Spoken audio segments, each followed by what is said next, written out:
guys! Good morning! Oh, nag-i-snow guys. Si Marvin nasa trabaho ngayon. Pakita ko sa inyo yung labas. Hindi ko alam kung anong oras mag-start yung snow.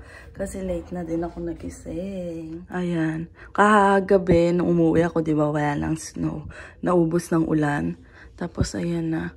Hindi pa, siguro kaka-start lang niya kanina. Kasi yung kalsada, hindi pa naman siya ganun kadami yung snow.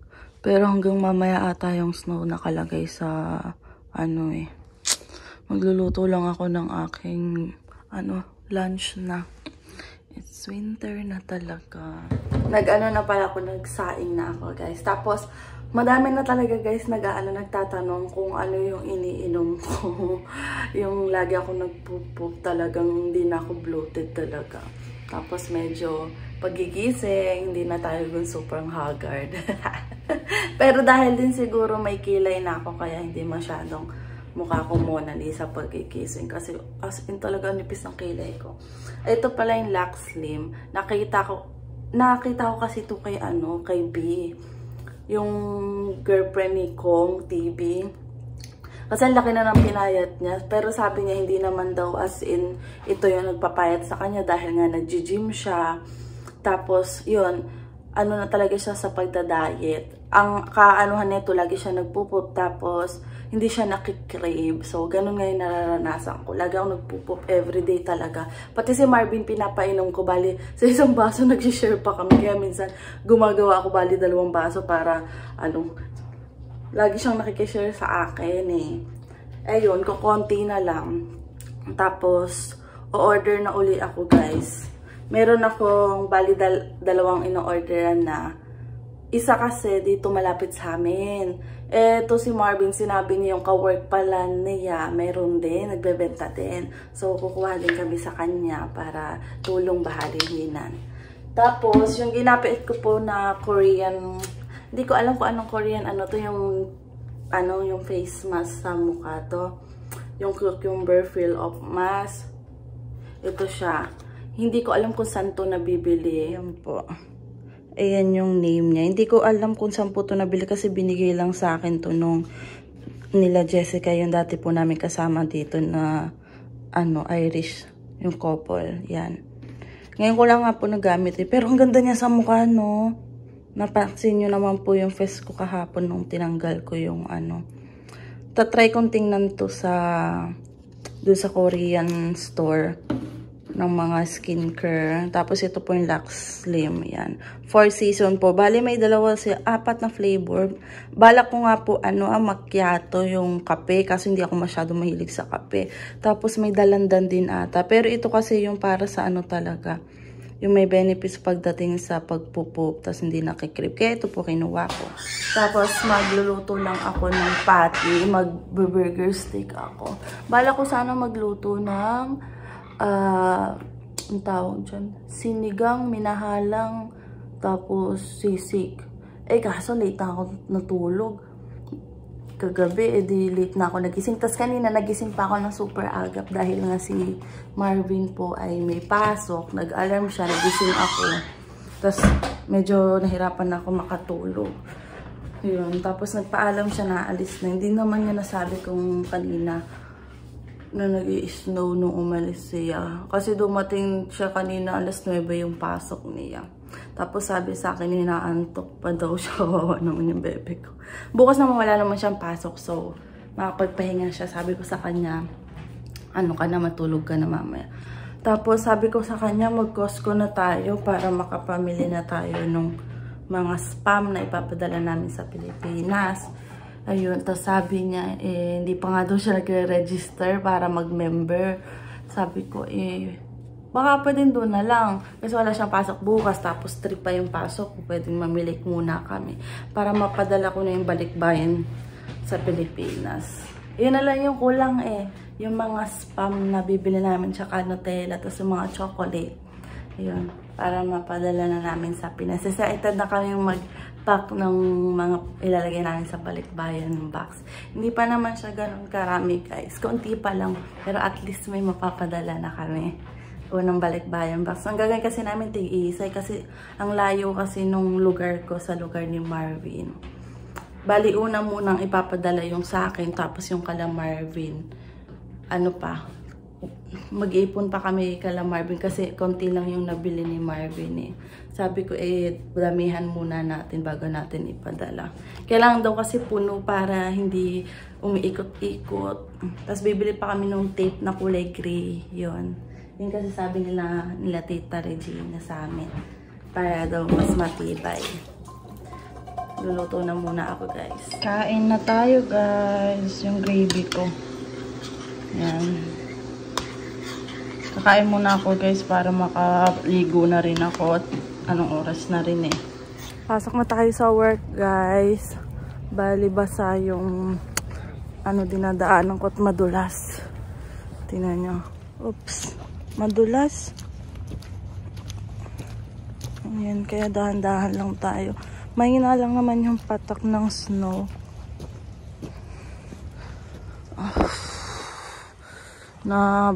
Nabasa na ang kalsada. Ito yung mga madudulas eh. Mga yan. Kaya dahan-dahan lang muna tayo. Ayan, yan. Ingat-ingat tayo pag ganyan. Naunahan ako nung lalaki. Bilis maglakad. Dadahan-dahan ako. Baka madulas ako. Hanggang mamaya pa itong pag-i-snow. Si Marvin, gabi na rin niya makaka-uwi. Siguro mga 7:30 or 8. Nasa bahay niya yung galing sa trabaho niya. Kasi ang out pa niya, ang alam ko ay 6 PM pa. Umaabot kasi na. Okay, dahan-dahan. Umaabot ng 2 hours yung biyahe niya. Pupunta dito sa bahay. Dito na tayo sa Scarborough. Hi! Excuse me. Sorry. Awanin niya. Excuse me po. Ayan na yung bus ko, guys. Sakto. Ay. Kasi late na rin dumating yung bus ko eh. Dun sa may amin. Dito na tayo sa taas. Yeah. Aray ko. Dito tayo. Aalis na rin to eh. 3 minutes na lang.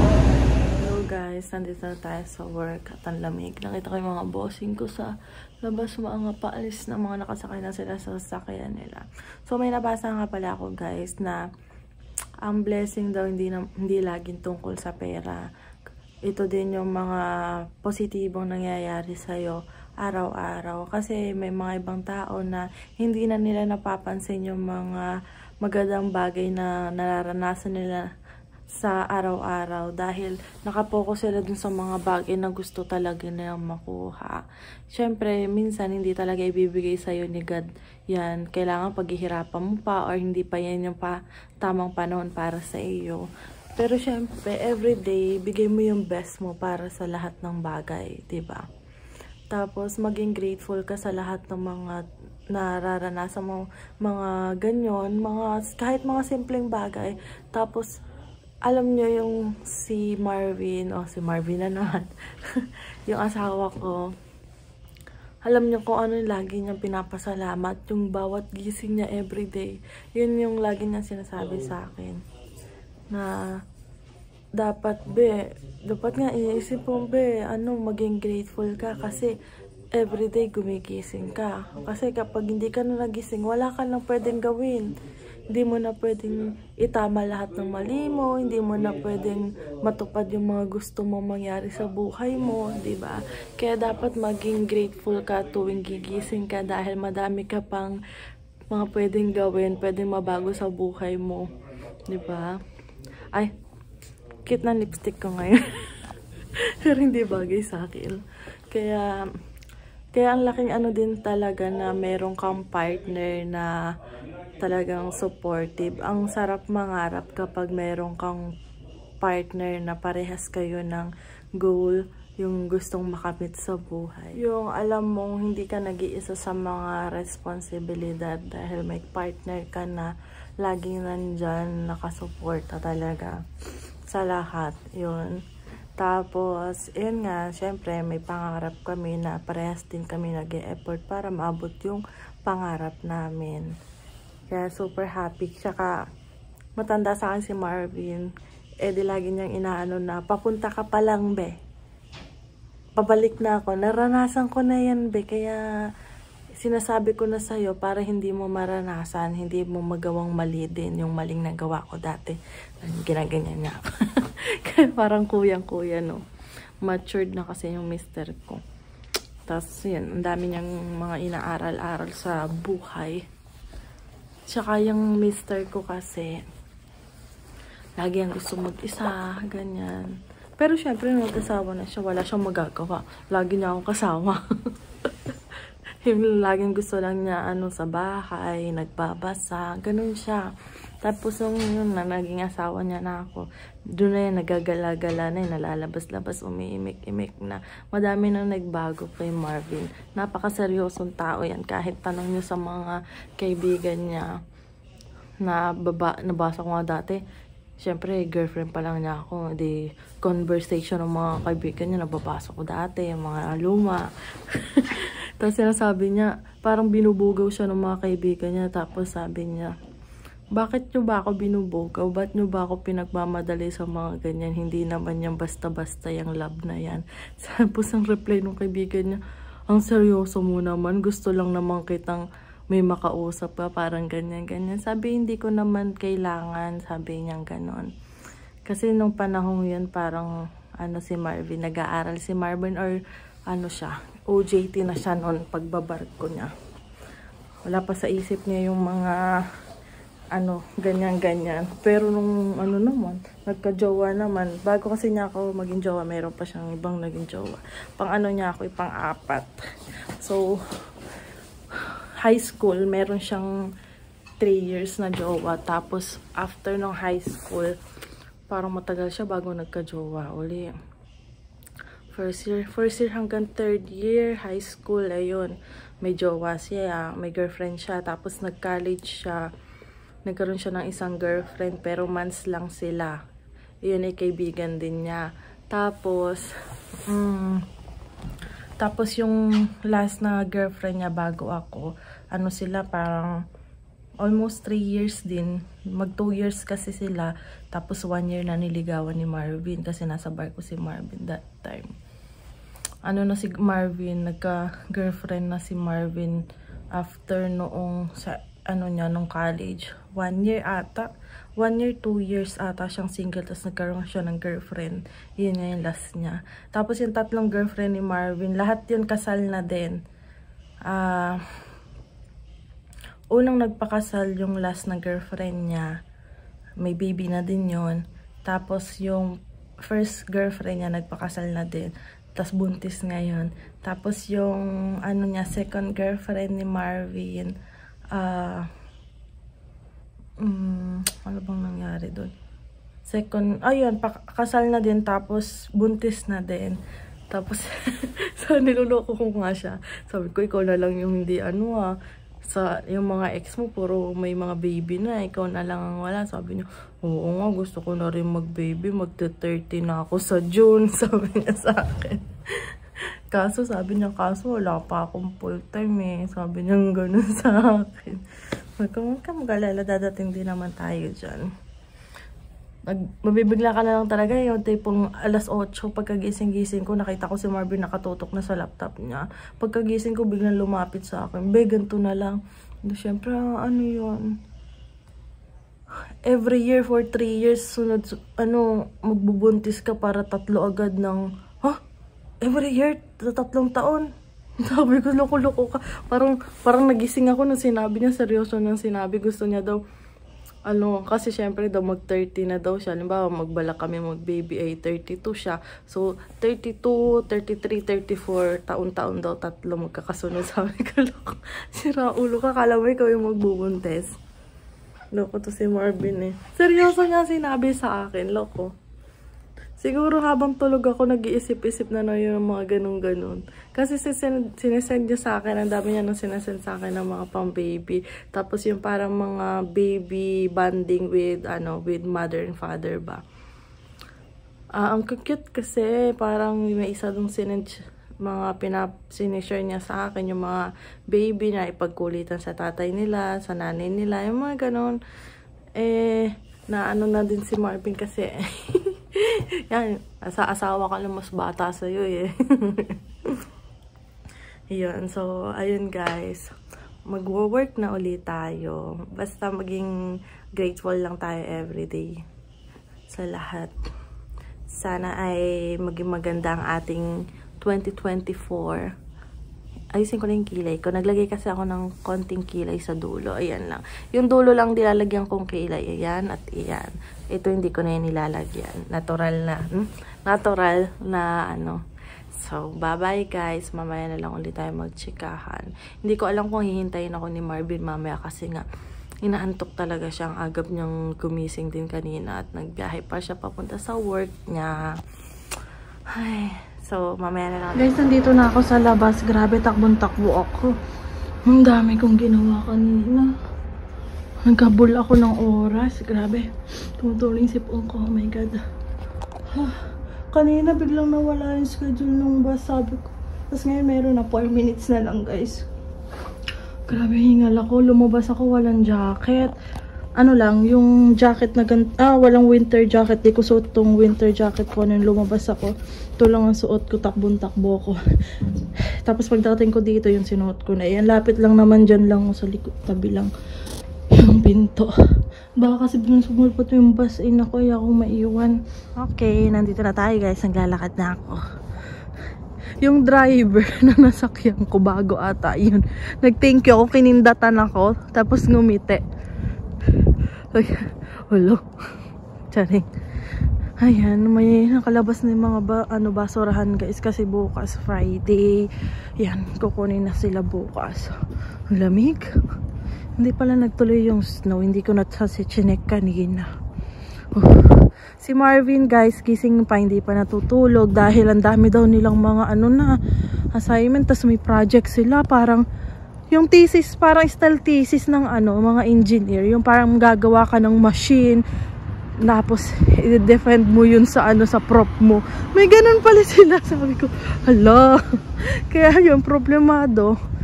Ang balak daw nilang gawin parang drone daw eh. Gagawa sila ng drone ng mga ka-group niya. 3 sila. Kailangan na daw nilang gawin yun. Tapos may iba pa siyang ginagawang mga paperwork. So yun. Kanina ka-video call ko siya. Type siya ng type. Sabi niya, dami daw niyang assignment pa. Sabi ko, bukas mo na gawin. Tapos natanong niya kung tuloy kami mag-Costco tomorrow. Kasi daw, ang dami pa daw niyang tatapusin. Kaya sabi ko, ikaw, kung hindi kaya, edi tapusin mo na muna yung mga tatapusin mo para sa school mo. Para naman hindi kakapusin ng oras pagpapasa ng mga assignment, activity, kung ano pa man yan. Hindi puyat na naman si Marvin. Buti wala siyang pasok bukas. Kahit malate siya ng kahit konti. Tapos magluto na lang ako ng breakfast namin. At breakfast kasi namin, na rin namin, tanghalian na rin namin eh. Ang lamig. Ayun na, nakaabang na si Marvin. Ayan, nandito na ako guys. Hindi na ako nakapagtanggal ng uniform ko. Kasi nga, nagmamadali ako kanina. Dahil nga yung bus padating na. Ayan. Oh, ang lamig sa labas, grabe. Ayun, nagkukulitan kami ni Marvin. Tumama yung siko ko sa tabi ng lames. At sinong umaray? Si Marvin pa yung umaray. Aray to, ako yung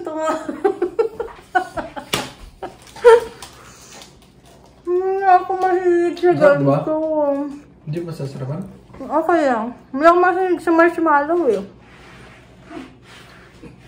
Kain. Sabi ni Marvin, daw niya ng pero kain. Kaya yung tubig ba na uwawa ko?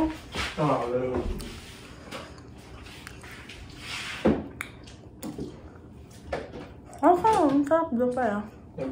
Pero hindi talaga ako mahilig. Dapat yung mga ganito chocolate, pang lang yun. Pang tawag doon? Pang lang, pampalasa lang. Pampalasa nga lang. Ay nako guys. Ayusin ko nga itong buhok ko. Pagod. Tapos kahapon hindi naman pagod kahapon, guys. Balik kahapon kasi. So, parang may problema naman yung yung pinaka machine namin. Na doon nga nanggagaling yung hangin doon sa factory. Ako yung nawalan ako ng machine. So, nilapitan ako nung aking supervisor. Sinabi sa akin na doon muna daw ako sa isang machine. Yung machine na isa lang ang talagang gumagamit daw noon. Kasi sabi daw nung manager na turuan daw ako doon para if ever daw na may absent or hindi makakapasok ako daw papasok doon, ganon. Kasi si Ate Lulu si Ate Lulu kasi mabilis siyang maging regular dahil lahat ng machine ay alam niya. Tapos, sabi sa akin nung supervisor ko, sabi, magandang opportunity yan para sa iyo, para mabilis kang maging regular kapag alam mo lahat ng machine, sabi sa akin. Tapos, alam mo, din tinuturuan ako kahapon. Lahat talaga as in tinuro. What? Oo, tinuro nung nagtuturo sa akin. Yung naghatid sa akin dito, yung lalaki, 67. Yung pinag-aasawa nga niya, anak niya, binalik nila dun sa lugar nila para ihanap ng asawa, walang napili. Lalaki? Lalaki yung anak nila. Walang napili. Wala daw napili, bumalik daw ulit dito. At ang gusto lang yung magtrabaho yung anak nila, nag-iisang anak nila. Tapos, tapos sabi niya sa akin ay kung meron daw akong mga tanong pa, ganto kung hindi pa daw ako alam. Tapos bebe, yung parang yung dagdag bawas nung cup doon sa machine. Tapos, akala niya kasi, hindi ko naiintindihan kaya lagi siya nag-uulit. Pero hindi niya ako pinagtatry, basta pinapakita lang niya sa akin. Tapos, ang sabi ko lang, okay lang ako. Tapos sabi niya sa akin kung naiintindihan ko daw. Sabi ko, yes, sabi ko lang ganun. Tapos hinayaan lang niya ako. Ako nag-aasikaso ng mga malalaki yung pangpan. Tapos sabi niya, okay lang daw ba ako? Mahirap ba? Kasi ayaw daw ng mga kasama ko dun sa sa machine na yun. Kasi nga, oo, kasi yung sa amin kasi ginagawa dun sa labas, malaking box tapos madaming cups. Yung dun kasi sa ibang area ka pala. Sa malaki siya parang cup ng pang egg pie, ganyan, buko pie. Malaki siya. Kaya ang box niya maliit lang. Kaya kailangan lagi kaming buhat, mayat maya yung buhat. Pero hindi naman ganun lapit lang naman binubuhat ko dyan lang sa tabi lang. Tapos ayun. Likod mo? Oo. Tapos ayun. Tapos nung nung natatawa nga ako gawa ng kala niya kasi hindi ko naiintindihan. Syempre may iba na yes lang ng yes lagi tapos hindi nagtatanong pagkatapos. Tapos yung kala kasi yung iba sasabihin nila alam nila pagkatapos ituro alam na daw nila tapos pag gagawin na nila hindi pa pala nila alam. Kahapon pinabayaan niya ako. Nakita niya naggagalaw-galaw ako doon. Tapos sabi niya sa akin nung bumalik ako, ano daw yung ginawa ko? Paano daw yung ginawa ko? Bumalik kami doon. Tapos ano yung ginawa mo kanina pagdadagdag? Tagalog? Hindi, kagi. Tapos tinanong niya ako kung paano daw yung ginawa ko. Pinakita ko sa kanya kung ano yung ginawa ko. Sabi niya, alam mo pala. Sabi niya, sabi ko. Kasi naalala ko sila Nina. Kasi sila Nina, sila Joyce. Kasi kapag may mga sinasabi sila, may pinagkukwentuhan sila, kala nila hindi ako nakikinig kasi parang nakatulala lang ako. Tapos pagtatanungin nila ako, kasi ano masasabi namin? Tapos yun, sinasagot ko sila kung ano yung mga pinag-uusapan nila. Para lang akong patanga-tanga lang minsan. Pero nakakaintindi naman ako. Kasi kahapon, medyo late na rin kasi kami nag-start dahil nga inaayos na naman yung pinaka-machine. Kaya hindi na ako masyadong sa kanya, nagtanong-tanong. Tapos yung mga tinuro niya sa akin, pa niya, pinasulat pa sa akin. Sulat ko lahat-lahat ng tinuro niya. Hindi ko rin naman nakuha yung sinulat ko. Pero tanda ko naman lahat ng mga tinuro sa akin. Kasi hindi naman ganun kahirap yung yung machine. Kaya nagtatako ko ba't ayaw nila Baka dun. may edad na kasi. Ayaw siguro. Kasi puro buhat-buhat. Malalaki kasi. Malalaki. Hindi na pwede. Ay, mayat-maya kasi ang buhat. Kasi yung... Ay, ganito lang kalaki yung box. Tapos dalawang mataas lang. Parang 350. Dalawang 350 na yung pan na malaki. Valid. Kaya parang mayat-maya talaga. Parang 21 boxes mayat-maya. Eh, yung ginagawa lang namin. 7 boxes to 15 boxes. Yun. Ay, siguro ayaw nila dun. Tapos yun, di ba napapunta rin ako dun sa loob, sa isa. Dun sa kung saan nagkakat ng mga papers. Kaya alam ko na rin kung paano dun. Ayaw naman nila doon dahil daw sobrang ingay daw. Yun lang. Parehas lang yung ingay. Or baka wala na ako naiintindihan. Nasanay na yung tenga ko. Kasi nung pumasok ako doon, sabi ni Ate Lulu, kung okay lang daw sa akin. Kasi ayaw nga daw nung iba gawa ng maingay daw. Pili lang yung mga nakakapasok doon. Gawa nga, syempre, pag may rights kasi sila may rights yung mga regular na pumili. Yung parang pag ayaw nila doon, ganyan. So, kung sino yung mga willing. Kaya ang bumabagsak doon ay yung mga yung mga bago, mga di pa regular. Pero may ibang mga hindi regular na hindi rin nakakaya. Parang nagsasabi na mahirap daw, masakit sa likod, yung mga ganun. Kasi may mga na rin kasi may mga edad na rin mga kasama ko. Kaya sabi ko okay lang naman sa akin. Tapos sabi ng supervisor sa akin kahapon na, alam kong kaya mo yan. Maano lang dalawa at may buhat ka ng konti. Yung paano ako magbuhat? Umuupo ako. Para hindi, Hindi kita mo pinambubuhat mo? Oo, tinuruan ako ni Marvin kasi baka daw mamaya may sumakat na naman sa likod ko dahil nga sa pagbubuhat. At ganito ginagawa ko talagang nag-squat na ako. Talagang bumababa talaga ako para hindi yung likod ko. Kaya sabi ng makasama ko, careful, your back. Gagano sila sa akin. Kasi nga, syempre matagal na sila, nakaranas daw sila ng sakit-sakit sa likod dahil nga sa pagbubuhat-buhat nga daw doon. Tapos, kaya sabi nila, ingat-ingatan ko daw. Ayun. Yun naman yung naging ganap. Ako naman, wala naman problema sa akin kung maging regular ako or hindi. Basta makaipon bebe. Ilang buwan ka na ba doon? Magti 3 months ako ngayong February. 3 months. Makaipon lang tayo ng natin pang tuition. Yun, ganun. At si Marvin ang bahala after nun. Diba? Ikaw lang bahala. Diba? Siya nang bahala. Siya naman ang bubuhay sa akin, guys.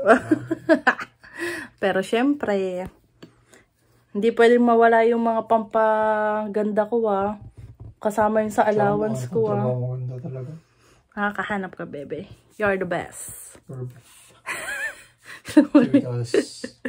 So, yun lang, guys. Papaalam na ako. Medyo nag-glow yung pes ko ngayon, Glowing. Oo nga. Ganda mo nga. Ganda ng asawa ko ngayon, Magkano pera gusto mo? Ganda ng asawa ko. Ang cute.